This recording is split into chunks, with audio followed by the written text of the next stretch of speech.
Happy Thanksgiving, everybody. Dan Illman along with Matt Bernier, and the DRFBets race of the day for Thanksgiving Day is the Grade 3 Fall Highweight Handicap at beautiful Aqueduct. You can bet the fall highweight, you can bet the whole Aqueduct card with a new DRFBets account. Sign up, bets.drf.com is where you need to go. You access a 300% deposit match. Here's the field for the Thanksgiving Day feature, the Fall Highweight Handicap. For free formulator past performances of this race, head on over to the Race of the Day event page at drf.com, download them, handicap along with us. We'll take the field in post position order, and Matt, the one command post is an unlikely starter. According to Dave Grenning's DRF Plus Advance for the Grade 3 Fall Highweight, the two Lewisfield and Mesotherm cross-entered in the Fabulous Strike Stakes at Penn National on Wednesday. As of this taping, they're expected to run in that race, so we'll begin with the number 4, Celtic Chaos. Celtic Chaos is a one-run closer for trainer Brad Cox. He's always at the mercy of race and pace luck.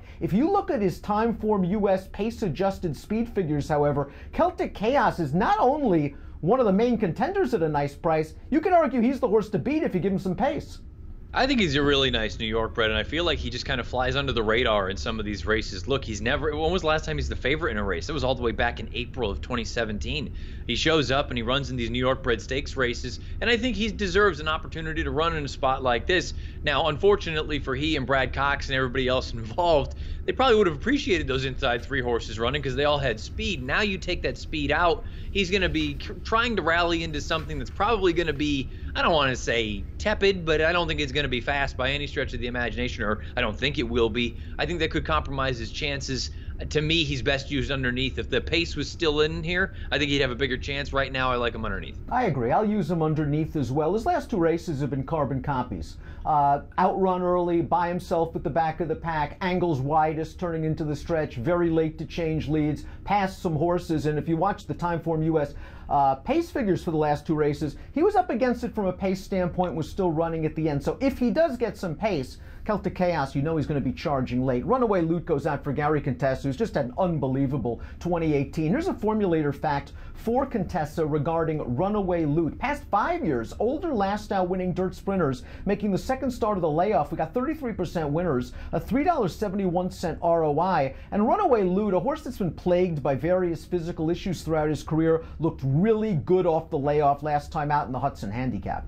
Yeah, he certainly did. You know, he's got that nice sort of ability to be forwardly placed, but if for some reason the pace does heat up, he can sit just off and still be as effective. That most recent run, the Hudson, that form was flattered on Sunday afternoon when Gold for the King came back and won one of the New York Stallion Series races with a 98 Beyer. So you know that the form is held up.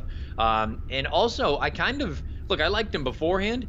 I like him now even more so, talking about those inside 3 potentially being gone, because again, he does have that ability to get into the run a little bit earlier beneath Javier. Oh, I think Javier is going to be real aggressive with Runaway Lute. He took over the Hudson at will on the turn. He just pulled Javier to the lead, 5/16 from home, and was very game to hold off the aforementioned Gold for the King, and all that off about a 2.5-month layoff. Very impressive and a very logical contender. Let's talk about the 6, Win With Pride. This is a horse that was a $450,000 yearling. Todd ran him in the Jerome and a Remsen as a early 3-year-old, late 2-year-old respectively, and then he dropped down into the claiming ranks. He was taken for 20 by Chris Engelhard. He's won 3 out of his last 4 races. I thought he had a nice easy trip last time out at Belmont on the lead. Yeah, I'd agree with that. You look at Timeform US, they had those early fractions color-coded blue, meaning it was helping a horse that's outright on the lead. But also, you take a look at the form of that race. The 3rd-place finisher, Caledonian, came back and earned a 90 Beyer in his next start. So at least there has been some sort of something to help you kind of think that form is actually holding up. The interesting thing to me with this horse is going to be to see how they decide to play this thing from a pace standpoint, because if you think that the 5 ends up going, Runaway Lute, I think there's a real scenario where Dylan Davis just sits and plays the break and says, you know what, if Javier wants to go, we'll park off the flank. If he doesn't want to go, we'll go on with it and take the initiative, because again, you made mention, he won outright on the lead most recently, but 2 starts back, he came from 2 lengths off of it. And that's really the key. Last time out, he was involved basically in a race-long duel with the Red Dude. He was never letting that horse by him. It was a good performance. 2 starts back was an off-the-turf race, hard to evaluate, but he did sit and finish. And if you believe the Beyer speed figures, he's right there. I did think that the rail was good at Belmont last time out. I know Timeform US has it as fair, but it just seemed like all of the main track races that day, and there were 4 of them, were won, you know, either on the lead or down on the rail. So it'll be interesting to see if he can step up on a more fair racetrack. The 7's Always Sunshine cross-entered entered in the Fabulous Strike. He's expected to run here in the fall highway. Let's throw out the Breeders' Cup Sprint. Not only was he 52-1 and probably overmatched, but he took a bad step. Frankie Pennington for a second thought this horse was going down, and he was basically eased. I guess in the De France's, if you want to argue, well, he just didn't benefit from the lack of pace up front. I was disappointed in the De France's. I needed him to do some running. I wonder if he's slowly tailing off form. Yeah, that's kind of the way that I'm looking at it, and not to question, well, I don't want to say not to question the connections. I'm going to question the connections. I just don't know why he was even in the Breeders' Cup Sprint to begin with. With a horse that's possibly going the wrong way, the last thing I want to do is really get his confidence just shot and go in a race like that where you have absolutely no chance. Look, on his best day, he fits in with horses like this, but at a shortish price, you see Jose is going to be aboard. You're going to carry 130 pounds.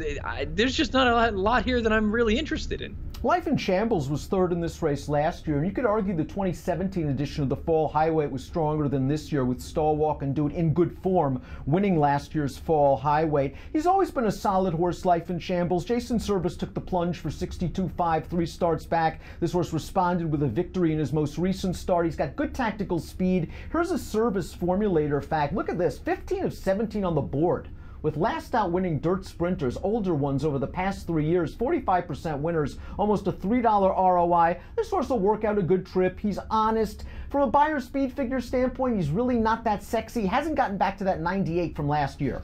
You know, the other thing that's a little bit of a concern to me, you look at that N2X that he won most recently, the form has been decent at best. It hasn't been any better than that. You've got a highest buyer coming out of that of 84 and a low of 80. So if you just use that as something to project forward, that's something to be concerned with. Also, we haven't seen him since the end of September, and that most recent run, that was his first time with front wraps on. There's a part of me that wonders here, 7 years old, at a shortish price, he can win, certainly. I just don't know if I love him. We mentioned the pace earlier on when talking about Celtic Chaos. We're going to take a look at our Timeform US pace projector. We've got the number 9 Heartwood expected to make the lead. Heartwood is a kind of horse that can sit if another horse wants the early lead. And remember, when you go to timeformus.com and access their past performances, they update live the pace projector. So after the expected scratches, this pace projector might look a little bit different. Speaking of Heartwood, when you place him in spots where he could be competitive, hey, he's competitive. The Grade 1 Forgo, he was overmatched. The Grade 2 Phoenix, he was overmatched, especially that way that race shook out, where he was chasing promises fulfilled in the early portion. Last time out, I thought he ran okay in the Bet on Sunshine. It was a wet track. He didn't break. He rushed up to chase a moderate pace while 3 wide, and he was second best behind a sharp horse. Uno Mas Modelo is not a household name, but he's now won 4 consecutive sprint races for the Lute folks. I think Heartwood works out a good trip in here. I think he's well placed. He's got to carry a lot of weight. I was going to say, coming in at 131 pounds, it's going to be very interesting to me anyway if that pace projector actually plays out that way. And like you say, there's going to be some changes, and you can go over to Timeform US and see that updated, because I don't know what his best running style actually is. I know he has the ability to be forwardly placed, but I almost like him a little bit better when he's sitting off of a target. And I would like to think that outside draw with Manny aboard, they're going to play that break on the inside, very similar to what I was talking about with Dylan Davis, where, you know what, if those two horses don't want to go, the 5 and the 6, okay, we can go on with it. And if they both are content going on and trying to duel on the front, we'll sit just off and try to take advantage. When he's placed in spots like this, he's very, very live. Top pick time for our Turkey Day race of the day, the Fall Highweight Handicap. I'm going to go with Heartwood. He's 4-1, I believe, on the morning line. He's going to be shorter than that due to the scratches. He might be in the 5-2 range. I think that's fair. I don't love him at that price, but I think he's probably going to work out a good trip. I'm not sure how fast they're going to be going. He should be right there when they swing into the stretch. Your top pick, Runaway Lute, is my second pick. I have to use him in everything. And I'll also probably use a little bit of the 6 Win with Pride in multiple race wagers, maybe as a backup. I'm going to go 9, 5, 6, and I'll use the 4 Celtic Chaos underneath. So 9, 5, 6, 4 for me. What price do you need on Runaway Lute? Well, to be honest with you, I think he's one of the more likely winners in the race, and I think he's going to get bet on the heels of that most recent win, and everyone is going to see that Gold for the King came back and did what he did. I probably wouldn't take anything less than 3-1, and I don't know that I'm going to get that. I think he might be in that sort of 5-2 range when it's all said and done, but I just think in many ways, when you look at it, that versatility that he has, you brought up that good formulator fact for Contessa, there's just a lot of things that point to a horse like this. I like Runaway Lute in here. Give me numbers.